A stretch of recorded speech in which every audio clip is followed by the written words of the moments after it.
दोस्तों, एक demonic cult का एक डिमोनिक रिचुअल, एक डिमोनिक आत्मा को हमारी दुनिया में लाने के लिए कुछ ऐसा ही हम लोग देखेंगे हमारी लेटेस्ट थाई हॉरर मूवी में, जिसका नाम है होम फॉर रेंट। और ये मूवी बहुत ज़्यादा डरावनी और इंटरेस्टिंग है। IMDb ने इसे 6.7 आउट ऑफ 10 की रेटिंग्स दी है और आप लोगों को ये कहानी बहुत ज़्यादा पसंद आने वाली है। तो आप लोग वीडियो को पूरा लास्ट तक देखना। चैनल पे नए हो तो मेरे इस चैनल को और मेरे सेकंड चैनल को, जिस पे सेम वीडियो इंग्लिश में मौजूद है, तुरंत सब्सक्राइब कर दो, क्योंकि अब हम देखने जा रहे हैं होम फॉर रेंट मूवी की एक डरावनी खौफनाक कहानी। तो ये कहानी शुरू होती है निंग नाम की एक लड़की को दिखाते हुए, जो एक रियल्टर के साथ आई थी एक अपार्टमेंट में। असल में ये अपार्टमेंट निंग का ही था, जो उसने किराए पे दिया हुआ था, पर किराएदार जाने से पहले कर गए थे प्रॉपर्टी का सत्यानाश। ये जो अपार्टमेंट था, इसी के किराए से निंग के दूसरे घर की किस्तें जाती थी और अब उन पे पैसों की तंगी है। रियल्टर यहाँ पे अपना सजेशन देता है और कंक्लूजन निकलता है कि जो रियल्टर है वो एक दूसरी फैमिली को निंग का दूसरा घर किराए पे दे देगा, और जो निंग की फैमिली है वो इस वाले अपार्टमेंट में आके रहने लगेगी, ताकि फालतू का खर्चा ना हो। सीन अब निंग के दूसरे घर में जाता है, जहाँ पे हम लोग मिलते हैं निंग के पति क्विन और उसकी बेटी इंग से। यहाँ पे निंग क्विन से बातचीत करती है, पर क्विन मना करता है क्योंकि वो इस वाले घर को किराए पे नहीं देना चाहता था, पर फिर भी वो किराएदारों से मिलने के लिए मान जाता है। अब आज निंग जाती है जॉब इंटरव्यू के लिए, और इंटरव्यू से पहले फोन आता है क्विन का, जो बताता है कि घर पे रियल्टर और किराएदार आ गए हैं। पर दोस्तों, क्विन अभी भी घर को किराए पे देने के लिए रेडी नहीं था। खैर, इंटरव्यू खत्म करके निंग वापस पहुंचती है घर, जहां पर वो मिलती है किराएदारों से, जो थे डॉक्टर नुच और एक बूढ़ी औरत जिसका नाम था रात्रि। ये दोनों लड़कियां थोड़ी अजीब थी, पर अजीब बात तो ये थी कि अब अचानक ही क्विन घर किराए पे देने के लिए मान जाता है। और आप लोग ये बात याद रखना, अगले दिन निंग की फैमिली घर को खाली कर देती है, और इसी बीच में हम लोग मिलते हैं आंटी फॉन से, जो निंग के पड़ोस में रहती थी। खैर, निंग की फैमिली अब चले जाती है उस अपार्टमेंट में जहाँ पे आज था इंग का बर्थडे पे निंग इंग को एक रेगुलर गुड़िया देती है, पर इंग को सिर्फ गोरी डॉल चाहिए थी जिसके पर्पल बाल होते हैं। पर दोस्तों, गोरी डॉल्स अब कंपनीज बनाती नहीं है, और ये बात आप लोग याद रखना। अब क्योंकि अपार्टमेंट छोटा था तो क्विन को सोना पड़ता है काउच पे, और आज निंग क्विन की जब थोड़ा क्लोज आती है तो वो क्विन की छाती पे एक अजीब सी ट्रायंगल का टैटू देखती है, जो क्विन ने अभी अभी बनवाया था। क्विन बोल देता है कि वो टैटू उसने और उसके दोस्तों ने यूं ही बनवा लिया है, पर उसकी बातों से लग रहा था कि वो झूठ बोल रहा है।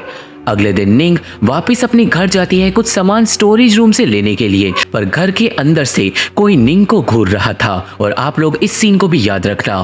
थोड़ी देर बाद डॉक्टर नुच दरवाजे पे आती है, और वो ऐसे बिहेव करती है कि जैसे वो चाहती ही नहीं कि निंग घर के अंदर आए। खैर, एंड में निंग को अंदर आने की परमिशन मिल जाती है, और वो सामान निकाल ही रही थी कि तभी उसे डॉक्टर नुच की गर्दन पे भी वो ट्रायंगल वाला टैटू दिखाई देता है, जिससे वो चौंक जाती है। अब तभी आंटी फोन का मैसेज आता है, और वो निंग को तुरंत घर पे बुलाती है। खैर, आंटी फोन आज डरी हुई थी, और वो साफ साफ बता देती है कि ये किराएदार सही नहीं है। आंटी फोन निंग को घर के दरवाजे पे काले कौवे के पंखों से बना हुआ एक तालिस्म लटका हुआ दिखाती है, जो असल में काला जादू था। आंटी बताती है कि रात के 4 बजे तुम्हारे किराएदार कुछ अजीब मंत्र पढ़ते हैं, और वो भी डेली बेसिस पे। और एक दिन आंटी फोन का कुत्ता उन किराएदारों पे भौंक रहा था, तो अगले दिन आंटी को अपना कुत्ता मरा पड़ा मिला। आंटी अब रोने लगती है, और निंग समझ जाती है कि कुछ ना कुछ तो गड़बड़ जरूर है। वो अब घर जाती है और रात्रि की आईडी को चेक करती है, जिसमें लिखा हुआ था कि रात्रि एक डॉक्टर है, पर हॉस्पिटल की वेबसाइट पे चेक करने के बाद निंग को रात्रि का कोई भी रिकॉर्ड नहीं मिलता। ये बात अब वो तुरंत क्विन को बताती है, पर क्विन बोलता है कि रात्रि डॉक्टर है नहीं थी, और अब वो रिटायर हो गई है। खैर, निंग क्विन से उस टैटू का मतलब पूछती है, पर क्विन उसे कोई सेटिस्फाइंग जवाब नहीं देता। थोड़ी देर बाद निंग अब फोन करती है अपनी दोस्त नट को, जो डिटेक्टिव है, और वो नट को काम देती है रात्रि और डॉक्टर नुच के बारे में सब कुछ पता लगाने का। अब उसी रात को बहुत सारे कौवे बालकनी पे आके चिल्लाने लगते हैं, और निंग के बेड के अंदर से खून बाहर निकलने लगता है। और ये भी आप लोग याद रखना, कमरे के अंदर इंग को कुछ दिखाई देता है, और वो निंग को जगा देती है, पर निंग को लगता है कि उसकी बेटी सपने में बात कर रही है। खैर कौवों की वजह से निंग भी थोड़ा चौंक जाती है और तभी आता है क्लोजेट के अंदर से शोर, जबकि अंदर कोई भी नहीं था। अब तभी आंटी फॉर्न निंग को भेजती है एक वीडियो, और दोस्तों वीडियो के अंदर डॉक्टर नुच और रात्रि घर के अंदर कुछ डिमोनिक रिचुअल कर रहे थे। वीडियो के एंड में रात्रि आंटी फॉर्न को देख लेती है वीडियो बनाते हुए, और वीडियो भेजने के बाद आंटी निंग के किसी भी मैसेज का जवाब नहीं देती, जिससे निंग अब घबरा जाती है। वो जाती है क्वीन को सब कुछ बताने के लिए, पर क्वीन तो घर में था ही नहीं।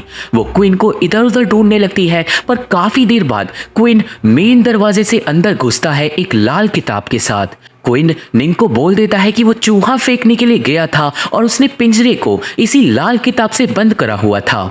निंग अब बोलती है कि उसे इस किताब को फेंक देना चाहिए क्योंकि ये गंदी हो गई है, और क्वीन किताब फेंक भी देता है, पर निंग के जाते ही वो किताब को डस्टबिन से निकालकर बैग में रख लेता है, और ये सब निंग देख लेती है।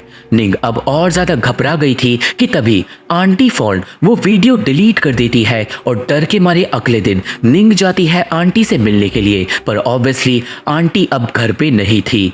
आंटी की जगह डॉक्टर नुच वहां पर आती है और निंग को बोलती है कि आंटी अपने घर चले गई है और कुछ दिन बाद आएगी, पर इस बात से निंग का शक और ज्यादा बढ़ जाता है क्योंकि आंटी का तो कोई घर था ही नहीं। निंग को अब पूरा यकीन था कि ये किराएदार को छुपा रहे हैं, और वो ये भी जान गई थी कि शायद उसका पति इन सारी चीजों में इन्वॉल्व है। खैर उस दिन घर पे निंग को मिलती है गोरी डॉल जो इंग के पास थी। इंग बोलती है कि ये गुड़िया उसे पापा ने लाकर दी है, पर दोस्तों क्वीन को इतनी पुरानी गुड़िया कहाँ से मिली ये निंग को समझ नहीं आता।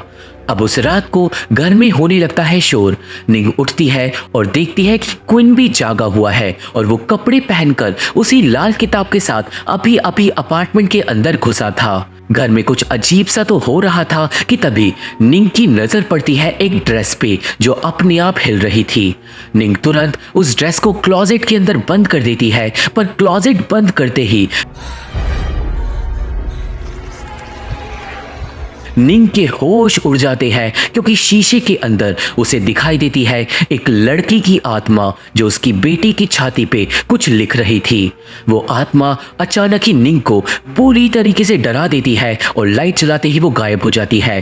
निंग अगले दिन देखती है कि उस आत्मा ने इनकी छाती पे वही सेम ट्रायंगल वाला निशान बना दिया है, पर इस बात का क्वीन को बिल्कुल फर्क नहीं पड़ता। निंग को अब करनी थी ताका झाकी, और इसलिए अगली रात को निंग करती है क्वीन का पीछा जो उस लाल किताब को लेके गया था सीधा छत पे। निंग भी छत पे जाती है और एक एटिक वाली जगह से निकलते हुए वो पहुंचती है खुले आसमान के नीचे, और वहां पे निंग को कुछ भी समझ नहीं आता क्योंकि पूरे आसमान में काले कौवे भरे हुए थे, और एक कोने में क्वीन बैठ के एक डिमोनिक मंत्र बार बार बोले जा रहा था। निंग के होश उड़ जाते हैं कि तभी एक डिश टीवी उसके ऊपर गिर जाती है, और निंग बार बार बचती है, पर अब उसे लगता है कि क्वीन का रिचुअल शोर से भंग हो जाएगा, पर नहीं, रिचुअल और ज्यादा इंटेंस हो गया था। और दोस्तों अब क्वीन के साथ ही साथ बहुत सारे कौवे भी मंत्र बोलने लग गए थे। डर के मारे निंग अब वीडियो बनाने लगती है, पर अचानक ही कैमरे के सामने आ जाती है उसी लड़की की आत्मा जो रियल में वहां पर नहीं थी। वो आत्मा निंग को बुरी तरीके से डरा देती है, और अब निंग भागती है, पर उसके ऊपर हमला कर देते हैं कौवे। निंग को अब उसका पति भी देख लेता है, पर किसी तरह बच के भागते हुए डर के मारे चिल्लाते हुए निंग भागकर पहुंच जाती है घर में, और वो अपनी बेटी से चिपक कर सो जाती है। अब नेक्स्ट डे निंग जाती है और वो क्वीन के बैग में से वो लाल किताब फाइनली निकाल लेती है। क्वीन से छुपके वो किताब को बाथरूम में ले जाकर पढ़ती है, पर दोस्तों वो किताब तो अंदर से पूरी की पूरी कोरी थी, और तभी क्वीन बाहर से पूछता है कि अगर निंग ने उसके बैग से कुछ लिया हो तो।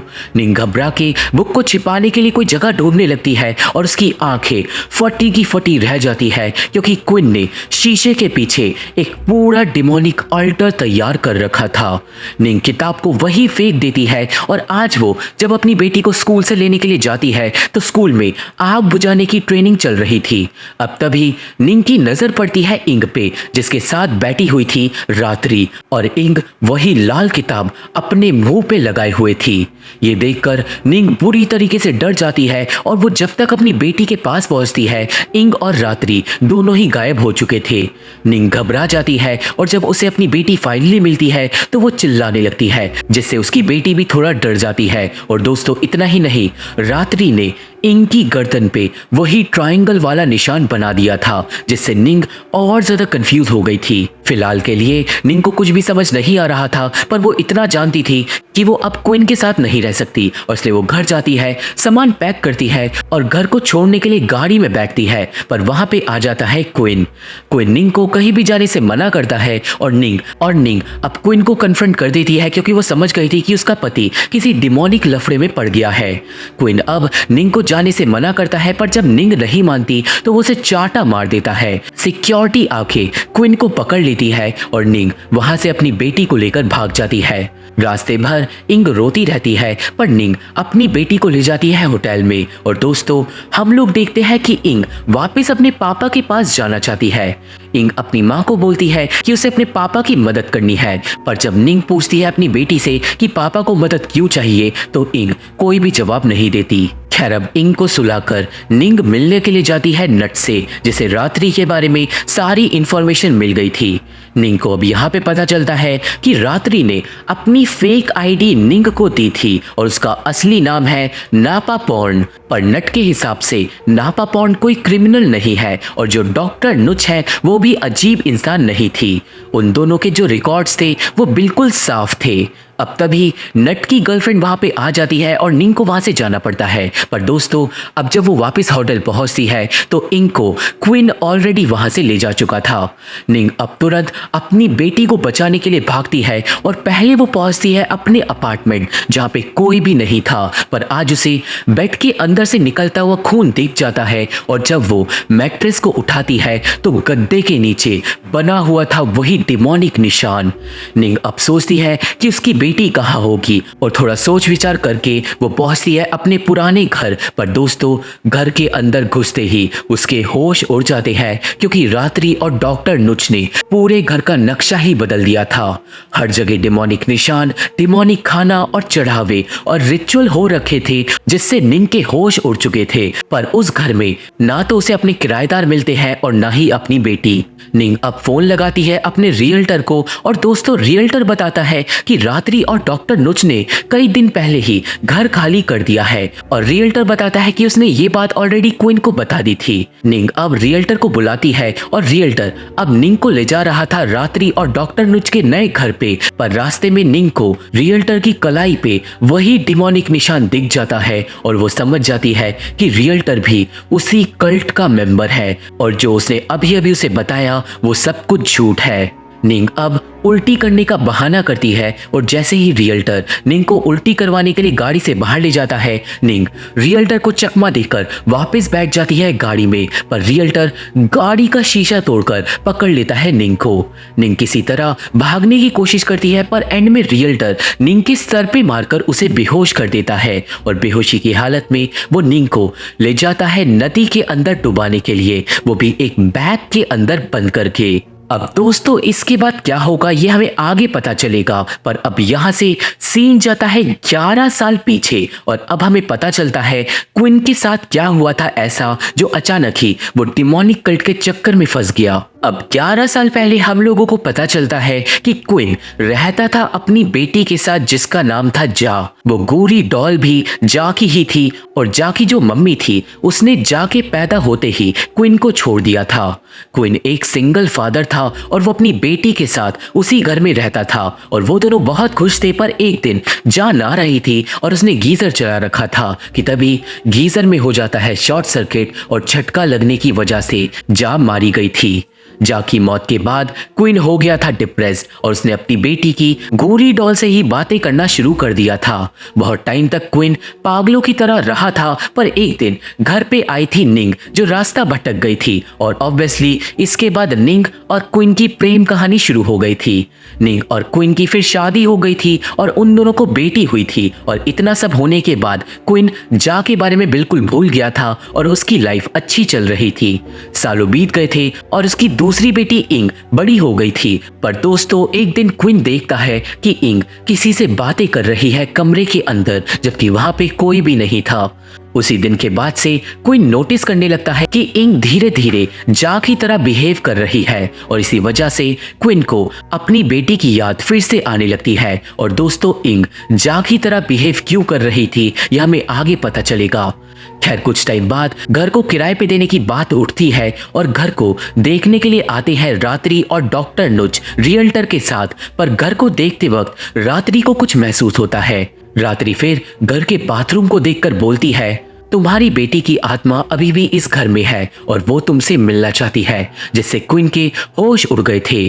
रात्रि ने उसी दिन क्विन को दी थी वो लाल किताब और बोला था कि मुझसे कल आकर मिलना, मैं तुम्हारी मदद जरूर करूंगी। और तभी वहां पे निंग आ गई थी अपने इंटरव्यू से और ये बिल्कुल वही सीन है जो हमने मूवी की शुरुआत में देखा था। खैर अब अगले दिन क्विन मिलने गया था रात्रि से और रात्रि ने घर को ऑलरेडी एक डिमोनिक मंदिर में बदल दिया था। क्विन बोलता है कि उसे अपनी बेटी से मिलना है और रात्रि बोलती है कि सबसे पहले तुम्हें अपना दिल हिज माइटीनेस के लिए खोलना होगा। और दोस्तों ये हिज माइटीनेस हमारी इस मूवी की डिमोनिक एंटिटी है जिसका नाम हमें पता नहीं चलता। खैर क्विन अब वो ही करता है जो रात्रि बोलती है ताकि वो अपनी बेटी से मिल सके। सबसे पहले वो अपने दिल के पास वो टैटू बनवा लेता है। हर रात वो छत पे जाके लाल किताब को मुंह पर रखकर वो मंत्र पढ़ने लगता है, हिज माइटीनेस की पूजा करता है। और फिर एक दिन जब वो रात्रि से मिलने गया था तो घर पे आ गई थी निंग अपना सामान स्टोरेज रूम से लेने के लिए। और इसका मतलब दोस्तों मूवी की शुरुआत में जो इंसान निंग को घर के अंदर से देख रहा था वो और कोई नहीं क्विन ही था। अब आगे क्विन हर रात वो मंत्र पढ़ता रहता है, पर एक दिन रात्रि बोलती है कि उसकी प्रार्थना हिज माइटीनेस ने फाइनली सुन ली है। पर बुरी बात यह है कि जा की आत्मा का अब ये दुनिया छोड़ के जाने का वक्त आ गया है और वो अब किसी से भी नहीं मिल सकती। ये सुन के क्विन रोने लगता है और भीख मांगने लगता है क्योंकि वो बस अपनी बेटी से एक बार मिलना चाहता था। और दोस्तों रात्रि फिर बोलती है कि मैं तुम्हारी मदद करूंगी और हम लोग जा की आत्मा को जाने से रोक सकते हैं तभी जब जा की आत्मा को रहने के लिए एक नया शरीर मिल जाए। रात्रि बताती है कि वो एक रिचुअल करके जा की आत्मा को इंग के शरीर में भेज सकती है, पर डरने की बात नहीं है क्योंकि एक शरीर में दो आत्माएं आराम से रह सकती है। कहने का मतलब इंग और जा दोनों की ही आत्मा साथ में इंग के शरीर में रह सकती है और इंग को कुछ भी नहीं होगा। और ऑब्वियसली जब कुछ बुरा होगा ही नहीं तो क्विन इस काम के लिए मान जाता है। और यहाँ पे रात्रि बताती है कि तुम्हारी बेटी इंग के अंदर सिक्स्थ सेंस है और वो ऑलरेडी जा की आत्मा से बात करती है। और दोस्तों इसलिए ही इंग जा की तरह बर्ताव करने लगी थी क्योंकि उसने जा की आत्मा से दोस्ती कर ली थी। खैर अब क्विन जा की गोरी गुड़िया को इंग को जाकर दे देता है और वो इंग को बता देता है कि तुम्हारी बड़ी बहन जा को तुम्हारी मदद चाहिए वरना वो हमेशा के लिए इस दुनिया से चले जाएगी। इंग ऑब्वियसली अपने पापा की मदद करने को मान जाती है और अब वो कुछ भी करने को तैयार थी। क्विन अब आगे रात्रि के कहने पे बाथरूम में शीशे के पीछे वो डिमोनिक आल्टर बना देता है और उसी ने बिस्तर के नीचे वो डिमोनिक साइन भी बनाया था। वो हर रात छत पे जाके पूजा भी कर रहा था। और दोस्तों जिस दिन निंग ने अपने पति को छत पे देखा था उस दिन फाइनली हिज माइटीनेस ने क्विन की प्रार्थनाओं को स्वीकार कर लिया था और उसे लाल किताब के अंदर डिमोनिक शब्द दिखने लगे थे। निंग के आसपास बहुत सारी काली शक्तियां भी आ गई थी और वो सारी शक्तियां लाल किताब से वो डिमोनिक मंत्र पढ़ रही थी। और तभी क्विन को छत पे दिखाई दी थी एक लड़की की आत्मा। अब ऑब्वियसली ये रिचुअल क्विन अपने अपार्टमेंट की छत पे कर रहा था और इसलिए वो श्योर नहीं था कि जो आत्मा उसे दिख रही है वो उसकी बेटी की है या फिर किसी और की, पर उसे कहीं ना कहीं यकीन था कि वो आत्मा उसी की बेटी की है। और तभी क्विन ने निंग को छत पर देख लिया था। क्विन ने तुरंत ये बात रात्रि को बता दी थी और रात्रि ने बोला था कि वो कल रात रिचुअल करेगी, तो टाइम से घर पे अपनी बेटी को लेके आ जाना। अगले दिन सुबह क्विन रात्रि से मिला था और रात्रि ने बताया था कि इनके शरीर पे हमें 3 बार हिज माइटीनेस के निशान को बनाना होगा। वो बताती है कि एक निशान जा की आत्मा ऑलरेडी रात में बना चुकी है और अब दूसरा निशान बनाने के लिए रात्रि जाती है इंग के पास जब वो स्कूल में थी। अब हम लोगों को पता है ही कि इसके बाद निंग ने अपनी बेटी को अपने पति के चंगुल से छुड़ा लिया था और वो होटल ले गई थी और इसलिए क्विन हो गया था परेशान। पर होटल से इंग ने अपने पापा को फोन कर दिया था और क्विन तुरंत होटल जाके अपनी बेटी को रिचुअल के लिए ले गया था। क्विन और इंग अब गए थे रात्रि और डॉक्टर नुच के पास और वो लोग जानते थे कि रिचुअल रोकने के लिए निंग वहां पर जरूर आएगी और इसलिए रात्रि ने रियल्टर को बुलवाकर वो झूठी कहानी बनवाती थी ताकि निंग उन लोगों को ढूंढ ना पाए। पर दोस्तों, हम लोग जानते हैं कि रियल्टर ने निंग को मारने की कोशिश करी और इसका मतलब ये डिमोनिक कल्ट कुछ ना कुछ छुपा रहा है। खैर, अब आगे थोड़ी और सिक्योरिटी के लिए रात्रि और डॉक्टर नुच क्विन और इंग को ले जाते हैं आंटी फॉर्न के घर में और बोलते हैं कि वो लोग रिचुअल इसी घर में करेंगे। क्विन डॉक्टर नुच से पूछता है कि आंटी कहाँ पे है और नुच वही बताती है कि वो गांव गई है, पर ऑब्वियसली वो झूठ बोल रही थी। रिचुअल अब थोड़ी देर बाद रात्रि स्टार्ट करती है और क्विन अपने खून से इनके माथे पे वो तीसरा निशान बनाता है। इसके बाद रात्रि क्विन को कमरे के बाहर भेज देती है क्योंकि इस रिचुअल को प्राइवेसी चाहिए थी। क्विन कमरे के बाहर चले जाता है जहाँ पे अब बाहर आ रहा था तूफान और छत भी लीक कर रही थी। अब तभी क्विन को नीचे वाले फ्लोर पे दिखाई देती है आंटी फॉर्न और वो तुरंत जाके आंटी फॉर्न से बात करता है, पर अचानक ही आंटी फॉर्न की आंखें हो जाती है डिमोनिक और वो क्विन को चाकू से स्टैब कर देती है। आंटी फॉर्न एक और बार क्विन को स्टैब करती है और क्विन जमीन पे गिर जाता है। अब अचानक ही ऊपर से नीचे भागते हुए आती है इंग, जो बुरी तरीके से डरी हुई थी, पर इंग को पकड़ लेती है डॉक्टर नुच और फाइनली क्विन को समझ आता है कि उसने ये डिमोनिक लफड़े में पड़ के खुद के पैर पे कुल्हाड़ी मार ली है। वहां पे अब आती है डिमोनिक रात्रि, जो एक डब्बे के अंदर से एक बहुत ही ज्यादा क्रीपी गुड़िया बाहर निकालती है और क्विन को बोलती है वो गुड़िया दिखाते हुए कि ये मेरी बेटी है जिसका नाम है प्राय, जो 7 साल की उम्र में मर गई थी। और दोस्तों, अब हमें पता चलता है कि डिमोनिक रात्रि ने वो रिचुअल क्विन के हाथों से करवा के अपनी बेटी प्राय की आत्मा को वापस बुलाने का इंतजाम किया है, ना कि क्विन की बेटी जाको। और इसका मतलब जो आत्मा हमें शुरू से दिखाई गई है वो प्राय की आत्मा है, ना कि जाकी। रात्रि अब बताती है कि वो सालों से अपनी बेटी के लिए एक शरीर ढूंढ रही थी और फाइनली उसे वो शरीर अब मिल गया है। और अब दोस्तों, यहाँ से सीन 4 महीने पहले पास में चले जाता है और अब हमें दिखाई जाएगी रात्रि की कहानी। 4 महीने पहले से ही रात्रि, डॉक्टर नुच और रियल्टर ने इंग पे नजर रखी हुई थी और ये तीनों एक डिमोनिक कल्ट के मेंबर थे। और जो रात्रि है वो असल में एक चुड़ैल है और उसे इंग का शरीर प्राय की आत्मा के लिए इसलिए चाहिए था क्योंकि एक आत्मा उसी शरीर में जा सकती है जिसके पास 6th सेंस हो, और वो सेंस सिर्फ इंग के पास थी। रियल्टर की मदद से अब उन लोगों का प्लान था इंग के नजदीक जाके उसे बंदी बनाना। प्लान शुरू करने के बाद सबसे पहले रात्रि और बाकी लोगों ने जाके निंग के अपार्टमेंट को तबाह कर दिया था ताकि उन लोगों को अपना दूसरा घर खाली करना पड़े और किराए पे देना पड़े। आगे का काम रियल्टर ने संभाला था और निंग और क्विन अपनी बेटी के साथ अपार्टमेंट में शिफ्ट हो गए थे। और वही रियल्टर और डॉक्टर नुच जब उस घर में शिफ्ट हुए थे तो कुछ ही देर में रात्रि को दिख गई थी जाकी आत्मा। रात्रि समझ गई थी जाकी आत्मा किसकी है और वहां कैसे आई, और वो चाहती थी जाकी आत्मा का इस्तेमाल करना ताकि वो इंग को और ज्यादा आसानी से पकड़ सके। और दोस्तों, इसलिए ही रात्रि ने जाकी आत्मा को पकड़कर उस गोरी डॉल के अंदर कैद कर दिया था ताकि रात्रि अपनी बेटी प्राय को सामने ला सके क्विन के, और क्विन को लगे कि प्राय उसी की बेटी है। आप लोग समझ रहे हो ना, ये सब कुछ रात्रि का एक मास्टर प्लान था। अब इसके बाद रात्रि ने करा था एक बहुत बड़ा डिमोनिक रिचुअल। जब उसने क्विन को अपने झांसे में फंसा लिया था, उसके बाद उसने उस रिचुअल में उस क्रीपी गुड़िया के अंदर से प्राय की आत्मा को जगा दिया था। और इसी रिचुअल की वजह से दूसरी तरफ अपार्टमेंट के बेड के नीचे से खून निकलना स्टार्ट हो गया था। प्राय की आत्मा उस क्रीपी गुड़िया के अंदर जाग गई थी और फिर प्राय ने अपार्टमेंट के अंदर निंग को डराना स्टार्ट कर दिया था। और दोस्तों, इसी रिचुअल को देख लिया था आंटी फॉर्न ने। आंटी ने वीडियो बना ली थी, पर ऑब्वियसली ये बात पता चल गई थी रात्रि को।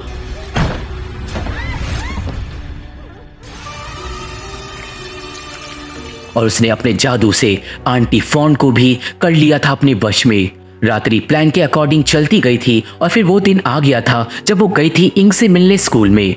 इंग ऑलरेडी जानती थी कि क्या होने वाला है, क्योंकि क्विन ने उसे पहले ही सब कुछ बता दिया था। पर दोस्तों, यहाँ पे रात्रि बताती है इंग को कि मेरा नाम रात्रि नहीं नापा पॉर्न है, पर असल में मेरे अंदर एक लड़की की भी आत्मा रहती है जिसका नाम है रात्रि। नापा पॉर्न अब बताती है कि जब मैं 18 साल की थी तो मैंने रात्रि नाम की लड़की की आत्मा की मदद करी थी और उसे अपने शरीर में बुला लिया था। इंग पूछती है कि अब रात्रि कहाँ पे है, और तभी नापा पॉर्न इंग का हाथ पकड़कर उसे ले जाती है एक दूसरी दुनिया में, जहाँ पे इंग मिलती है 18 साल की लड़की रात्रि से। रात्रि अब इंग को बताती है कि तुम्हारे पास कुछ खास शक्तियां हैं और इसलिए तुम अपनी बहन को बचा सकती हो। रात्रि अब इंग को अपने साथ पास्ट में ले जाके वो रिचुअल दिखाती है जब रात्रि की आत्मा को नापा पॉर्न के शरीर में ट्रांसफर करा गया था। इंग समझ जाती है कि रिचुअल के बाद वो और उसकी बहन जा एक हो जाएंगे और इसलिए यहाँ पे इंग अपनी आत्मा को सौंप देती है रात्रि के हाथ में, ताकि वो ट्रांसफर वगैरह का सारा काम कर सके। उस अजीब दुनिया से निकलने के बाद इंग पढ़ती है वो मंत्र और रात्रि जो असल में नापा पॉर्न के शरीर में है वो इंग की गर्दन पे वो निशान बना देती है। अब रिचुअल वाला दिन आता है और जब क्वीन को कमरे से बाहर भेज दिया गया था तो इंग नापा पॉर्न से पूछती है कि तुमने अपने शरीर में रात्रि को क्यों आने दिया, क्या तुम दोनों भी बहनें थी? पर नापा पॉर्न बोलती है कि मैं तो रात्रि को जानती भी नहीं थी। और तभी दोस्तों, यहाँ पे खुलता है एक राज, क्योंकि नापा पॉर्न असल में जिंदा थी ही नहीं। रात्रि बोलती है कि नापा पॉर्न को मार दिया गया था ताकि मैं उसका शरीर ले सकूं, क्योंकि एक शरीर के अंदर सिर्फ एक आत्मा रह सकती है। ये सुन के इंग के होश उड़ जाते हैं और वो डर के मारे भागती है। सीढ़ियों से नीचे पहुंचने के बाद इंग को अपना घायल पापा मिलता है और अब इंग को यहाँ पे पकड़ लिया जाता है। रात्रि अब आगे का रिचुअल करती है, उस गुड़िया पे डिमोनिक निशान बनाती है, कौवे की बलि चढ़ाती है और डिमोनिक निशान को खून से सनाकर पढ़ने लगती है मंत्र। अब यहाँ से सीन वापस जाता है रियल्टर पे, जो निंग को बैग सहित नदी में फेंकने वाला था। पर एक पल के लिए रियल्टर का ध्यान भटकता है और लकीली निंग तुरंत वहां से भागकर छुप जाती है। और दूसरी तरफ घर में एक बिस्तर पे हो रहा था डिमोनिक रिचुअल और वो क्रीपी गुड़िया अब जिंदा हो गई थी। लकीली जो घायल क्वीन था वो जाग गया था और वो अपनी बेटी के चक्कर में आंटी फॉर्न को लड़ाई में मार देता है। वो अब एक कैंची लेके जाता है ऊपर, जहाँ पे वो डॉक्टर नुच को बाहर बुलाकर उस पे कैंची से हमला कर देता है। और वहीं दूसरी तरफ नदी के पास मौके का फायदा उठा के निंग हमला कर देती है रियल्टर पे और वो उसे मार डालती है। घर के अंदर लड़ाई में डॉक्टर नुच क्वीन पे भारी पड़ जाती है और क्योंकि क्वीन बहुत ज्यादा घायल हो गया था तो वो अब अपनी आखिरी सांसें लेने लगता है। क्वीन वहां पे थोड़ी देर बाद मारा जाता है और दूसरी तरफ जब निंग घर पे आ रही थी तो वो पुलिस को भी कॉल लगा देती है। अब रिचुअल में रात्रि इनके चेहरे पे बांध देती है वो किताब, पर तभी घर पर पहुंच जाती है निंग। निंग अपना थोड़ा दिमाग चलाती है और वो सबसे पहले माइक्रोवेव में मेटल को रखकर कर देती है एक धमाका, जिससे किचन में लग जाती है आग। किचन की आग बुझाने के लिए आती है डॉक्टर नुच और नुच की नजरों से बचकर निंग भागती है ऊपर। वो सीधा जाती है कमरे के अंदर, जहां पर देखती है वो रात्रि को जो उसकी बेटी के ऊपर कर रही थी डेमोनिक रिचुअल। निंग तुरंत अपनी बेटी के मुंह से वो किताब हटा देती है, पर दोस्तों रात्रि मंत्र पढ़ना बंद कर ही नहीं रही थी। डेमोनिक चीजें हर जगह होने लगती है और निंग एक तलवार से रात्रि पे हमला कर देती है, पर वो रात्रि को छू भी नहीं पाती क्योंकि बहुत सारी डेमोनिक शक्तियां उसे चारों ओर से पकड़ लेती है।